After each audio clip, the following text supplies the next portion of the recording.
Pessoal, peço desculpa para vocês que eu estava gravando o vídeo 1, a parte 1 desse vídeo, e se desligou meu telefone, tá? Daí eu estava falando sobre o transformador, pessoal. Tipo, na minha rede elétrica aqui entra 220 volts, vamos supor que é uma corrente de 10 amperes, tá? E na saída seja um transformador de micro-ondas, né, que é 2.200 volts, vai aumentar a tensão, vai cair a corrente. Uma parte compensa a outra, pessoal. Então, um lado do transformador vai entrar 220 10 amperes, do outro lado vai sair 2.201 amperes.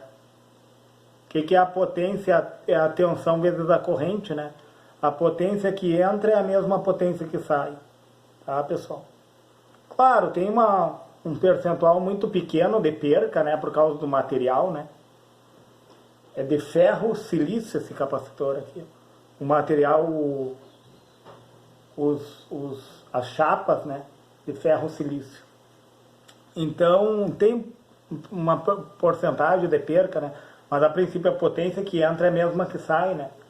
Até me perguntaram um dia, mas lá, como é que entra uma corrente lá no final, não sai aquela corrente?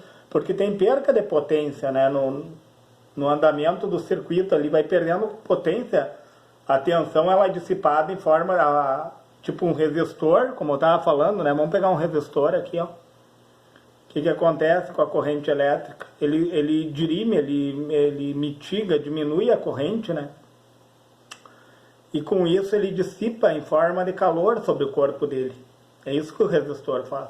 Por isso que eu falei esses dias, ó, pessoal, o resistor, ele não entra em curto-circuito, descarta essa hipótese. O resistor, ou ele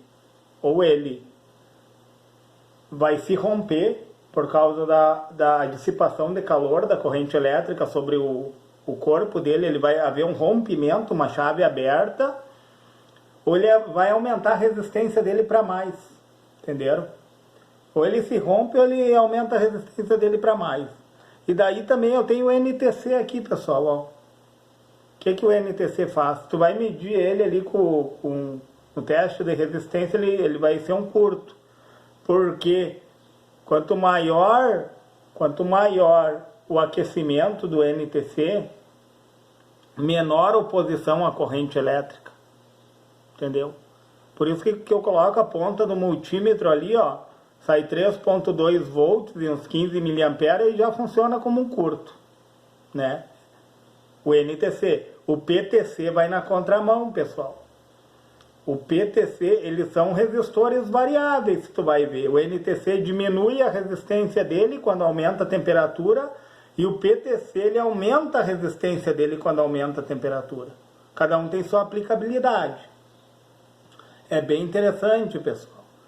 E daí, assim, ó, como eu falei, eu estou fazendo um apanhado geral aqui dos componentes eletrônicos, porque a gente tem que conhecer os componentes na íntegra, conhecer o funcionamento deles, para poder fazer as respectivas aferições, né?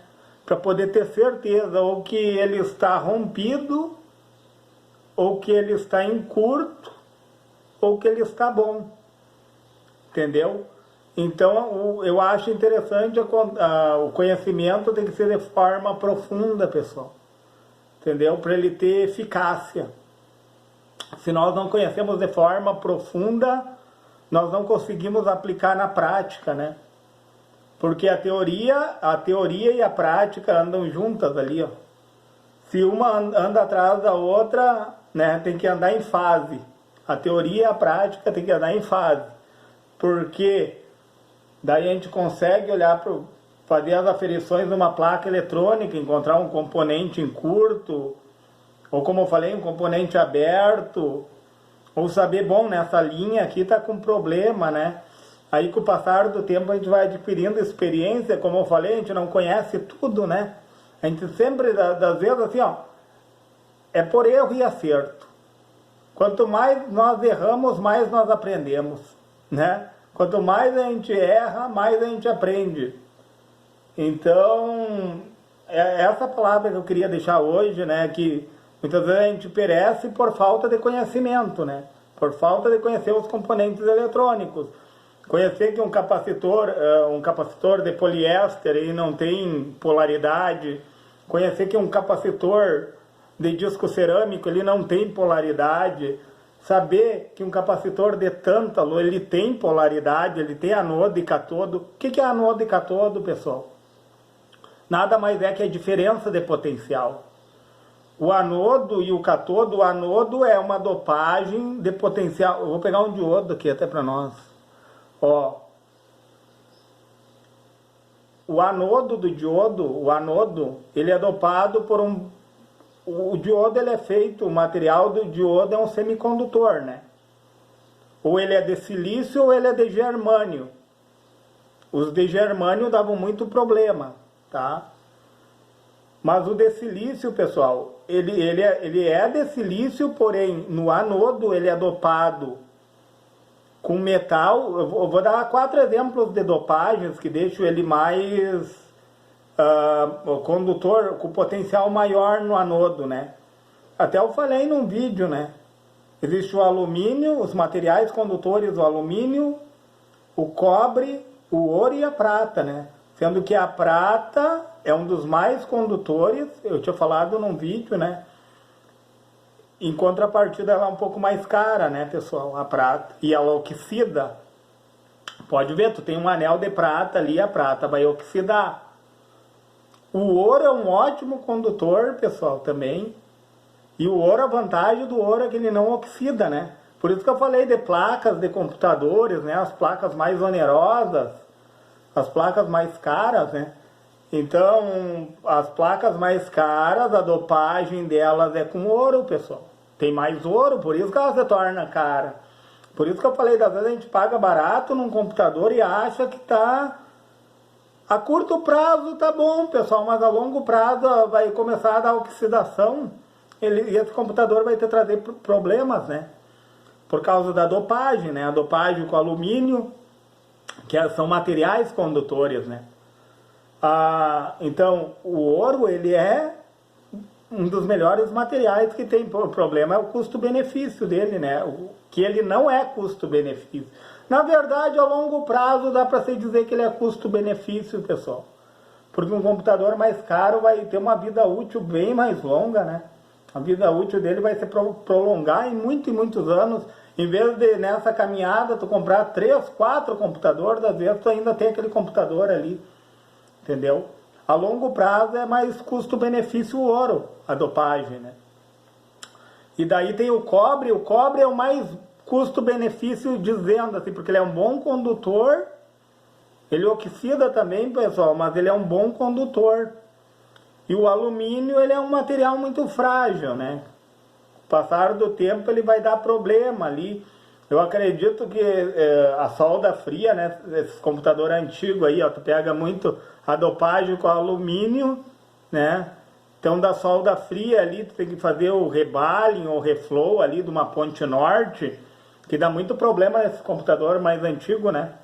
Os computadores modernos, por causa da dopagem, agora não tem esse problema, mas os mais antigos, eles tinham esse problema de solda fria, trincava a solda, parava de dar vídeo. Aí tu pega a estação de solda, vai ali dar um aquecimento em cima da ponte norte ali, ó, derrete a solda, daí volta a funcionar de novo. Daqui mais uns 4, 5 meses dá problema de novo. Entendeu? Daí a gente tem que pensar, né, o que é mais custo-benefício, o que vale mais a pena. Mas eu digo assim, ó, o anodo aqui, ó, ele é dopado, os 4 tipos de materiais condutores, o ouro, a prata, o cobre e o alumínio, tá? Então ele é feito de silício, ele é um semicondutor. Enquanto que o catodo dele, pessoal, um material, o fósforo, tá? É dopado com fósforo. Vamos dizer que o anodo é com alumínio e o catodo com fósforo. Daí ele tem o que? Diferença de potencial, pessoal. Ele tem a diferença de potencial. Por isso que o capacitor eletrolítico, ele tem diferença de potencial. Ele tem anodo e catodo, tá? Entre o dielétrico dele ali, que é o isolante, enquanto que o capacitor de poliéster não, pessoal. O capacitor de poliéster, O dielétrico dele é de poliéster, ele não tem polaridade. O capacitor de disco cerâmico não tem polaridade. E daí eu tenho outro aqui, ó, outro capacitor de disco cerâmico, ó. Eles não têm polaridade, pessoal. Ou eles funcionam como desacoplamento, né, que eles vão mandar as RFI, as VMI para o terra, ou eles funcionam como acoplamento, né, que é o caso do capacitor X, como eu tinha falado em outro vídeo, né, que ele é um capacitor de supressão porque ele não deixa um lado do circuito se comunicar com o outro, um lado não vai interferir no outro, entendeu? Por causa das RFI e as EMI, né, pessoal? Um lado não vai interferir no outro. Então, cada componente tem sua funcionalidade na placa ali. Cada um tem, como que eu vou dizer assim, ó, tem componentes que é para proteção, tem componentes que é para diminuir a corrente elétrica, tem componentes que fazem avançar a corrente, tem componentes que atrasam a corrente. E esse funcionamento traz uma estabilidade, entendeu? Tipo numa fonte chaveada ali, tu vai ter um feedback do secundário, né? E esse feedback vai fazer que tu mande mais ou menos. Ele vai, o duty cycle, né, a largura do pulso, aí falando em PWM, né, PWM, o que significa PWM? É Pulse Width Management, é gerenciamento por largura de pulso, entendeu? Então, através de um feedback ali que ele vem no teu fotoacoplador ali, o fotoacoplador manda para o circuito integrado, vamos dizer um 555 ali, o 555 vai mandar ali para o teu transistor MOSFET ou alargar a amplitude do pulso ou dirimir, né? Então é bem interessante assim, a forma da aplicação dos componentes e é de suma importância nós sabermos. Pessoal, não vou mais me alongar nesse vídeo, eu fiz o vídeo 1, eu peço que vocês assistam, porque meu telefone se desligou. E daí eu estou dando continuidade no 2.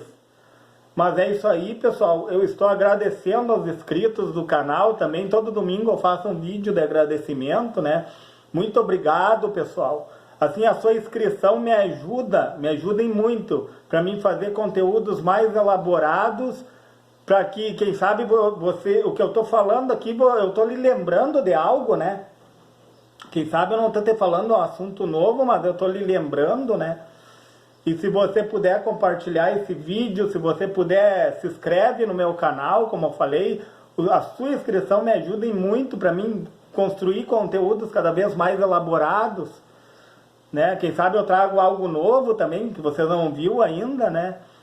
E se for possível, pessoal, deixa o seu joinha nesse vídeo, deixa o seu comentário ali, quem sabe eu não vou responder assim, ó, de imediato, né? Mas eu vou olhar os comentários lá e dentro do meu conhecimento eu vou responder sim, pessoal. Certo, pessoal? Muito obrigado, tá?